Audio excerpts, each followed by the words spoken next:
మన జీవన విధానం ఎలా ఉండాలి, ప్రకృతితో అనుసంధానంగా మనం ఎలా జీవించాలి, ఇక న్యాచురల్ వే ఆఫ్ లివింగ్ గురించి పూర్తి వివరాలు తెలుసుకుందాం. మనతో పాటు ఉన్నారు ప్రకృతి వనం ప్రసాద్ గారు. సార్ నమస్తే అండి, బాగున్నారా సార్? ఇప్పుడు నా స్పెషాలిటీ ఏమంటే, నేను కొంతమంది సోకాల్డ్ గురువులు అనుకునే వాళ్ళతో తిరిగినా. నేను ఎవరికి గురువు కాదు, నాకెవరు గురువులు లేరు. నేను ఎవరికి శిష్యుడు కాదు, నాకెవరు శిష్యులు లేరు. కొన్ని ఎక్స్పీరియన్స్లు ఏదో చెప్పాలని మీరు అడుగుతా ఉంటారు ఫోన్ చేసి అందుకని వస్తా. నేను చేసి వస్తాను, నేను ఎవరికి అడగను. అది కూడా ఏదో మిస్ అయిపోతే చాలా స్వామి అనుకుంటా. మీలాంటి వాళ్ళు పట్టుబట్టి ఎక్కడ వస్తా ఉంటారు, ఎప్పుడు వస్తారు అని అడిగి వస్తారు. అడిగి ఆ చెప్పే ప్రాసెస్లో ఏమైనా ఉపయోగపడుతుందేమో అని సింప్లిఫై చేస్తా. నేను కూడా సింప్లిఫై చేసుకునే వాడతా. నేను 14 రకాల కషాయాలు ఎవరైనా చెప్పినారనుకోండి, 13 ట్రై చేస్తా, 12 ట్రై చేస్తా, 1 ట్రై చేస్తా. అసలు ట్రై చేయకుండా పరిగెత్తి నా రాగి ముద్ద సంగతి తినేసి బాగానే ఉంది అనుకున్నాను అనుకో, ఆ ఎక్స్పీరియన్స్ చెప్తా. అదే కదా ఇంపార్టెంట్. ఏంటి రాగి ముద్ద సంకటి? రాగి ముద్దతో సంగటి అంటాం మేము రాయలసీమలో. అంత రైస్ వేసి ఇంత పిండేసి ఇట్లా అంటే సంగటి అంతే. దానికి 1000 ఉంటాయి ఛానల్స్ ఎట్లా రాగి ముద్ద చేయాలని. అవును, ఇంత రైసో ఇంత అరికెలో వేస్తే ఇంకా మంచిది. అరికెలు సాంబార్ బిట్టి హై ఫైబర్ ఉంటుంది కాబట్టి ఎక్కువ నీళ్లు పోసి అది ఒక 20 నిమిషాలు 1 గంట ఉడికిపోతాయి కదా. ఆ నీళ్ళు ఎక్స్ట్రా ఉంటాయి కదా, ఆ నీళ్లు తీసుకునే వరకు రాగి పిండిని పోసుకుంటా కర్రతో తిప్పుతా ఉంటే ముద్ద రెడీ. దాన్ని తీసుకొని వేడిగా మంచిగా కందిపప్పు పులుసో నూనెంకాయో ఇంకోటి వాటెవర్ బాగా నెయ్యి వేసుకొని ఫుల్గా తినేసి అయిపోయింది అంతే. ఆ రోజుకి ఏం అవసరం లే, ఏ పూటైనా తినొచ్చు. అది ఏ పూటైనా తినొచ్చు. మంచి ఫుడ్ ఏ పూటైనా. ఇవన్నీ హంబగ్గండి, మీరు ఎక్స్పీరియన్స్ చేసుకోండి. ఈవినింగ్ తర్వాత తినద్దు అంటాం. ఎందుకు? ఈవినింగ్ తర్వాత మీకు ఆ సర్కేడియన్ రిథంలో మైండ్ అండ్ బాడీ రెండు రెస్ట్ పోతాయి. అప్పుడు మీరు ఇంత ఫుడ్ 11కు 12కు బిర్యానీలు తిని ఫ్రిడ్జ్ లో ఉండేటివన్నీ తీసి అవన్నీ వేడి చేసి వేస్ట్ అయిపోతాయని పొట్టలో వేసి ఏడుస్తుంది. అప్పుడు రిపేర్ చేసుకుంటుంది బాడీ.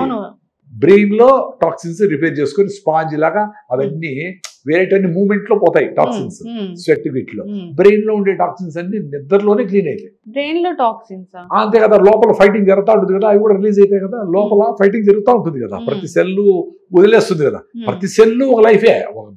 మనిషి ఒక ఎంటిటీ అనుకుంటే వాని లోపల ఉండే 70 ట్రిలియన్లో 60 ట్రిలియన్లో 50 ట్రిలియన్లో సెల్స్ అన్నీ ఉంటే కూడా ఇంటెలిజెన్స్. ప్రతి సెల్లు ఆక్సిజన్ తీసుకుంటుంది, కార్బన్ డైఆక్సైడ్ వదులుతుంది, దాంట్లో ఏదో ఫైటింగ్ జరుగుతుంది, ఇంకేదో వదులుతుంది. ఏమో అంత సైన్స్ నాకు తెలియదు, కానీ వ్యర్థాలు కూడా వదులుతూ ఉంటుంది. అవే కదా మనకు స్వెట్ రూపంలో వస్తాయి, యూరిన్ రూపంలో, మోషన్ రూపంలో, రకరకాల రూపంలో వస్తూ ఉంటాయి. అంటే బ్రెయిన్కి రెస్ట్లో రాత్రి పడుకునేటప్పుడే మనం ఏదన్నా టేబుల్ మీద స్పాంజ్తో ఇట్లంటే వాటర్ లాగేసుకునేట్లు ఆ టాక్సిన్స్ అండ్ బ్లడ్ లోపలికి ఫ్లో అయితే ఆ టాక్సిన్స్ అన్నింటినీ బయట తీసుకొని వస్తూ ఉంటుంది. లోపల సరే ఆ ఫ్లూయిడ్లో ఉండే రిలీజ్ అయ్యింది టాక్సిన్ అన్ని బయటకు పంపిస్తారు నిద్రలో. సో రాత్రి 4-5 గంటలు బాగా నిద్రపోగలిగితే ఫ్రెష్ ఉంటాం. అది 11, 12, 1 గంట వరకు మీరు 11, 12 గంటలకు తిని 10 గంటలకు తిని దాన్ని ఏం డైజెస్ట్ చేయాలని మళ్ళీ బ్రెయిన్ పనిచేస్తుంది. అది నాన్ వెజ్జా వెజ్జా అంటే ఇది అన్ని చూసుకొని పాపము ట్రై చేసి బ్రేక్ డౌన్ చేసి అవన్నీ చేసే కాడికి అమ్మమ్మలు ఇంట్లో అన్ని ఎత్తి పెడతారు కదా, రాత్రి 11 వరకు ఎత్తి పెట్టి పడుకునేట్లు పాపం అది చేసేటప్పటికి కోవని సౌండ్ వస్తుంది 2 గంటలకి. ఎప్పుడు పడుకునేది అది? అదే లోపల మళ్ళా మార్నింగ్ సన్లైట్ డిస్టర్బెన్స్, ప్రాపర్ నిద్ర లేదు. అందుకని సర్కేడియన్ రిథమ్ను ఫాలో అయ్యి 6 గంటలకు క్లోజ్ చేయండి. సార్ 6 గంటలకు వీలు కాదంటారు, 5కే తినండి, 4కే తినండి. ఒక 2 రోజులు కంట్రోల్ చేసుకోండి. అబ్బా రాత్రిపూట తినకుండా నీళ్ళు తాగండి. రాత్రి నాకు ఆకలి వేసింది, నేను ఒక్క పూటే తిన్నా. నిన్న సాయంత్రం 4కు తిన్నా. 7:30 పడుకుంటా ఉంటే ఆకలేసి ప్లీజ్ అడిగింది. సారీ మాని గ్లాస్ నీళ్ళు తాగి పడుకున్నా. పొద్దున్న లేసి 6 కిలోమీటర్ పరిగెత్తినా. కానీ ఆకలేసినప్పుడు తినకపోతే కడుపులో మంట, అసిడిటీ.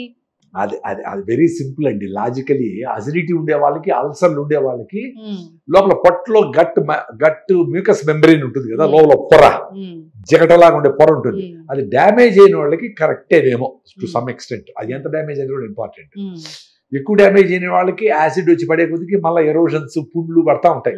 మీరు కింద పడి దెబ్బ తగిలి ఉంటుంది, దాని మీద మళ్ళా గోకితే చిరాకు పుడుతుంది కదా, అట్లా యాసిడ్ లోపల డ్యామేజ్ అయి ఉంటుంది అనుకుందాం.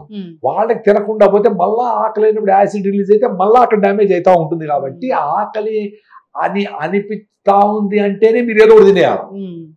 అనిపించినగా తినకూడదు. అసిడిటీ ఉండే వాళ్ళకి, అల్సర్ ఉండే వాళ్ళకి. నార్మల్ పీపుల్కి ఏం కాదు. ఏ జంతువైనా ఆకలి అయినాకనే కదా వేటాడేది. మన అమ్మమ్మలే చూసుకో, పెద్దవాళ్ళు చూసుకోండి. దేవుడి పూజ అంటారు, 11, 12, 1 గంట అవుతుంది. అది చేసి చేసి ఎప్పుడో అందరికి పెట్టి అమ్మ అని అప్పుడు తింటారు కదా. ఏమైంది వాళ్ళకి అంటే వాళ్ళు అట్లే చేసి చేసి డ్యామేజ్ చేసుకుంటే ప్రాబ్లమే. కానీ వాళ్ళు ఫిట్గా తిని ఆ మ్యూకస్ మెమరీ డ్యామేజ్ కాకుండా ఎప్పుడో వారానికి 1 రోజు, వారంలో 2 రోజులు ఉపవాసం ఉండి ఆ జ్యూసెస్ అన్నిటికీ అలవాటు చేసి ఇప్పుడు పెట్టము అంటే అది ఆగిపోతుంది. ఓ రోజు చూస్తుంది, కొంచెం ఇస్తుంది, లేదా మన నీళ్ళు పోస్తే అయిపోయా, వాటర్ తాగండి అంతే, ఇంకేమక్కడే. సో అట్లా అలవాటు అయిపోయింది కాబట్టి ఏకాదశికి వాళ్ళు ముందే తెలుసు ఏకాదశికి తినకపోయిన ఆకలి ఉండదని. అట్లా ఆ డ్యామేజ్ అయిండే వాళ్ళకి జాగ్రత్త. లేకపోతే మాకంతా నేను పెద్ద డ్యామేజ్ చేసుకొని ఎండోస్కోపీలు చేయించుకొని ఓరి నాయన అన్ని మందులు తిన్నా. ర్యాంటిడిన్, సిమిటిడిన్ ఎప్పుడు 86 నుంచి 81, 82 నుంచి గ్యాస్ట్రిక్ ప్రాబ్లము. అది రైస్ తింటే ఎక్కువ అయిపోయేది, అరటిపండు తింటే ఎక్కువ అయ్యేది. మా నాన్న అరటిపండు తినడం మంచిది అనేవాడు, తింటా ఉండేవాడిని, ఎక్కువ అవుతానే ఉండే. ఏది తొందరగా డైజెస్ట్ అయిపోతుందో దాంతో ఎక్కువ ప్రాబ్లం వస్తుంది అసిడిటీ ఉండే వాళ్ళకి. మీకు చిన్నగా గ్లూకోజ్ రిలీజ్ అయ్యి బ్లడ్ లో 5 to 6 grams of glucose present అయితే అది బర్న్ అయ్యి మీకు ఎనర్జీ ఇస్తా ఉంటే మళ్ళీ బ్రెయిన్ నీకు ఫుడ్ కావాలని అడగదు. అందుకని జ్యూసెస్ రావు. అందుకని నేను చెప్పేది మీరు ఓపిక్గా రాగి ముద్దను 4 జొన్న రొట్టెలో నిదానంగా 7 నుంచి 8 వరకు తినండి. అన్ని గుగ్గిళ్ళు తినండి, బఠానీలు, శనగలు, పెసలు, గుళ్ళో పెడతారు కదా గుగ్గిళ్ళు, మంచి ప్రోటీన్, భిన్న అరగవు. ఒక అంత ఆకుకూర తినండి, ఓ సీజనల్ ఫ్రూట్ తినండి, ఒక పల్లి లడ్డు తినండి, ఒకసారి నువ్వుల లడ్డు, ఒకసారి కొబ్బరి లడ్డు ఏదో తినండి. ఫుల్గా తినండి, ఓపికగా తినండి, నెమిలి తినండి, కింద కూర్చొని తినండి, ఒకే మీల్ తినండి. అప్పుడు యోగి అవుతారు. ఒకే మీల్ పొద్దున తినండి, సాయంత్రం మీకు కక్కుర్తి పడి తింటే తినండి, లేకపోతే ఒక మీలే చాలు. సాయంత్రం అమ్మో నేను ఎందుకంటే కక్కుర్తి పడేది, నేను కూడా కక్కుర్తి పడి తింటా ఉంటా సాయంత్రం 2 సార్లు, పొద్దున సాయంత్రం. పొద్దున్న తిన్నప్పుడు ఏమనుకుంటానంటే ఇంక అవసరం లేదరా స్వామి, తృప్తి అమ్మా ఈరోజు మా ఇంట్లో తింటే. ఇక్కడ బయట హోటల్లో ఇడ్లీ, విజయవాడలో పునుగులు గినుగులు కాదు. తింటారా సార్? ఎప్పుడు బయట పోయినప్పుడు ఇంకా తినాలి కదా. బ్రేక్ఫాస్ట్ అసలు ఏం చేస్తారు? నా డే స్టార్ట్ అయ్యేది రాగి జావ అండి. ఎక్కడ పోయినా బయట దేశాలకు పోయినా రాగి పిండి తీసుకుపోతా, రాగి పిండి నీళ్ళలో కలిపేస్తా, చన్నీళ్ళల్లో, వంటలు లేకుండా కరిగిపోతుంది. వేడిగా మసలి నీళ్ళలో ఈ లిక్విడ్ పోసి తిప్పుతా ఉంటే రాగి జావ రెడీ, అంతే. అందుకే నేను చెప్పేది సింపుల్ అన్నాడు ఆయన. రాగి జావ ఎట్లా చేయలే, నా భార్య చేయలేదే అని ఏడసద్దు అంటాడు ఆయన. మీరు చేయండి రా. మేము చాలా రకాలుగా తీసుకుంటాం అసలు రాగి జావని. దానికోసం యూట్యూబ్ అంతా సెట్ చేస్తుంటాం. అంత సెట్ చేసి మీకు అంత టైం ఉండి మీ జీడిపప్పులు కలిపి ఆల్మండ్స్ వేసి రకరకాలుగా చేస్తే చేయండి. బట్ నేను చెప్పేది క్వాంటిటీ ఈజ్ ఇంపార్టెంట్. మీరు క్వాంటిటీ ఉండాలంటే పల్సగా ఉండాలా, డబడబా లోపలికి 4 గ్లాసులు వెళ్ళిపోవాలా. అప్పుడు లోపల మీ డియోడినం ఉంటుంది కదా, దాన్ని మొత్తం అట్లా పోయి ఉండి ఈ కాల్షియం హైడ్రోక్లోరిక్ యాసిడ్ తో రియాక్ట్ అయ్యి కాల్షియం క్లోరైడ్ అవుతుంది. అది ఆల్కలైన్ అంటే మీరు జలసులు తాగిన ఎఫెక్ట్ వస్తుంది, చిన్నగా పుండు బాగుంటుంది. ఎన్ని రోజులు పడుతుంది? చిన్నగా ఉండే వాళ్ళకి 1 వీక్, కొంచెం ఎక్కువ అల్సర్లు ఉన్నాయి అని చెప్పి మీకు ఆపరేషన్ వరకు పోయిన వాళ్ళకి maybe 1 month to 3 months. Me day should start with రాగి జావ. 3 గ్లాసులు 4 గ్లాసులు. 3 గ్లాసులు ఎట్టసారి తాగేది అంటారు. 2 లీటర్లు కూల్ డ్రింక్ తాగుతారు.